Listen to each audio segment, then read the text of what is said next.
인생의 가장 혹독한 겨울이 바로 성장의 시간.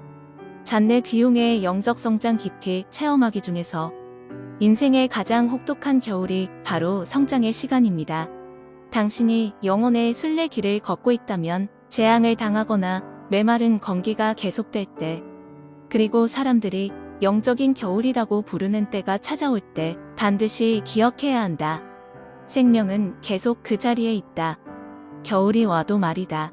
나는 겨울이라는 계절이 그리스도인의 삶에서 일어나는 변화를 이해할 수 있는 훌륭한 예라고 생각한다.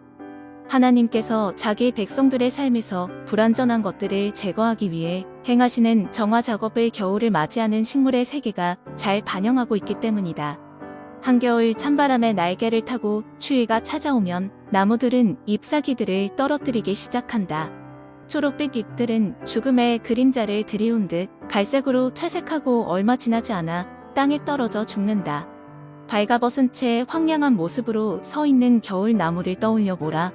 한여름에 아름답던 초록빛 옷을 빼앗긴 불쌍한 나무의 모습을 가만히 바라다 보라. 어떤 일이 일어나는가? 당신은 지금 계시를 보고 있다. 초록의 아름다운 잎사귀들 아래에는 온갖 종류의 불완전함과 결함이 숨어 있었다. 단지 아름다운 잎사귀들이 그 결점들을 가리고 있었을 뿐이다. 하지만 이제 그 결함들이 당신 앞에 충격적일 정도로 적나라하게 모습을 드러낸다. 모든 잎사귀를 떨어뜨리고 겨울을 견뎌내고 있는 나무의 겉모습만 보면 나무는 더 이상 아름답지 않다. 그렇다면 그 나무가 변한 것일까? 전혀 그렇지 않다. 나무는 예전 모습 그대로다. 처음부터 그 모습이었다. 다만 실제 모습을 가려줄 잎들이 사라졌을 뿐이다. 다시 말해, 겉을 둘러싼 잎사귀들의 외면적 아름다움이 항상 존재해왔던 내면을 숨겨주었을 뿐이다. 당신뿐 아니라 모든 그리스도인들도 마찬가지다. 생명이 사라지기 전까지 우리는 모두 황홀할 정도로 아름다운 모습을 보일 수 있다. 하지만 아무리 아름다운 모습을 지닌 그리스도인이라 할지라도 결함투성이의 본 모습이 그대로 드러날 날이 반드시 온다.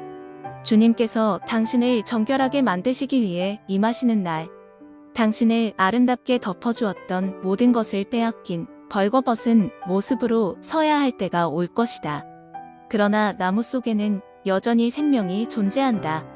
당신이 겨울나무로 서 있다고 해서 갑자기 약해진 것이 아니다. 다만 당신의 실제 모습을 그대로 보았을 뿐이다. 그러나 겨울나무 내부 깊숙한 곳 어딘가에는 지난 봄, 아름다운 잎들을 키워냈던 생명이 여전히 존재하고 있다는 사실을 기억해야 한다. 그렇다.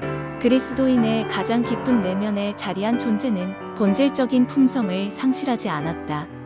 그가 가진 장점을 잃어버리지도 않았다. 그가 잃은 것은 단지 지극히 인간적인 자신이 선하다는 외면적 외식일 뿐이다. 대신 그는 처절할 정도로 비참한 자신의 상태를 깨닫고 주님을 편하게 따르려던 안일함에서 벗어나게 된다. 그 편안함은 무엇보다도 자아에 대한 무지에서 비롯된 것이기 때문이다. 나무에게 일어나는 이 일이 당신에게도 일어난다. 그리스도인은 이제 벌거벗고 상처받아 아무것도 가리지 않은 모습 그대로 드러나게 될 것이다. 주변의 모든 사람들이 처음으로 그의 모든 결함들을 보게 된다. 이전에는 가려져 있었고 외적인 덕목들로 숨겨져 있었던 결함들이 가감없이 볼썽사납게 드러나는 것이다. 때론 그렇게 벌거벗고 나서 그 사람의 자존심이 너무나 치명적인 상처를 입어 다시 원래 상태를 회복하지 못하고 다른 수준의 그리스도인으로 살아가거나 혹은 완전히 주님을 따르는 길을 포기하게 되는 경우도 있다. 길고 차가운 겨울 내내 숲속의 모든 나무들 중 가장 처절하게 말라비틀어져 마치 죽은 나무처럼 서 있어야 할지도 모른다. 그 나무는 실제를 알지 못한 채 철저한 파멸을 경험하고 비참함을 감당해야 한다.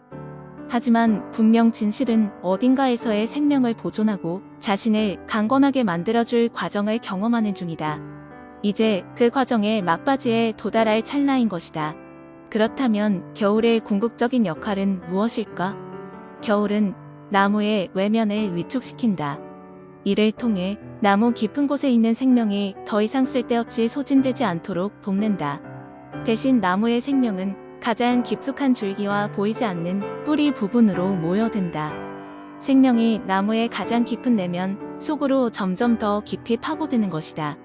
겉으로는 나무가 죽은 것처럼 보여도 실제로 겨울은 나무를 보호하는 긍정적인 역할을 감당한다.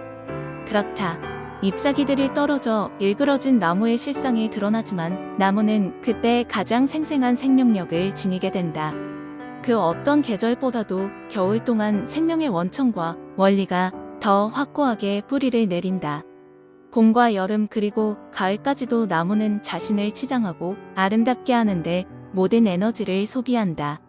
하지만 그것은 나무의 생명을 소비하고 줄기의 가장 깊은 곳과 뿌리에 있는 생명력을 소모하는 대가를 치른다. 이러한 나무가 생존하며 번성하기 위해서 겨울은 반드시 있어야 할 계절이다. 아름다운 풍성이 외면에서 완전히 사라질 때는 선천적인 결함들을 더욱 두드러지게 겉으로 드러내놓고 그리스도인의 내면으로 깊이 함몰해 버린다. 우리가 이것을 볼 수 있는 눈이 있다면 그 아름다움을 정확히 보게 될 텐데, 은혜가 당신의 삶에 임하는 방식도 정확히 이와 같다. 하나님께서 당신을 감싸고 있던 잎사귀들을 빼앗아 가신다. 분명 무엇인가가 당신의 잎사귀들을 떨어뜨려 외적인 미덕이 무너져 내리는 것을 경험한다. 그분이 그렇게 하시는 이유는 아이러니하게도 성품의 근원을 강하게 만드시기 위해서이다. 당신의 성품은 바닥부터 다시 세워진다. 영혼 깊숙한 곳에서 무언가가 계속해서 일을 한다. 내 영 아주 깊은 곳에서 하나님의 가장 고결한 작업이 쉼 없이 이루어지고 있다. 이 일은 당신을 향한 하나님의 순결한 사랑이다. 내면 가장 깊은 곳에서 자아에 대한 절대적 포기와 멸시가 일어난다. 이 포기와 자기 멸시의 과정을 통해 우리 내면의 인격은 성장한다. 결국 우리의 영혼은 내면의 성숙을 위해 모험을 하고 있는 것이다. 사실 하나님의 사역이 그리스도인들의 외적인 부분에 집중해 있는 것처럼 보이고 힐끔 눈을 돌려 보기에도 밖으로 드러난 것들은 그리 보기 좋지는 않다. 그러나 그 영혼에게 새로운 결함이 생겨난 것이 절대 아니다. 단지 이미 존재했던 결함들이 드러났을 뿐이다. 결함을 밖으로 드러내면서 점점 치유가 이루어진다. 당신이 영혼의 순례길을 걷고 있다면 재앙을 당하거나 메마른 전기가 계속될 때, 그리고 사람들이 영적인 겨울이라고 부르는 때가 찾아올 때 반드시 기억해야 한다. 생명은 계속 그 자리에 있다. 겨울이 와도 말이다. 그리스도인이 고통 가운데 있을 때는 십자가만 보인다.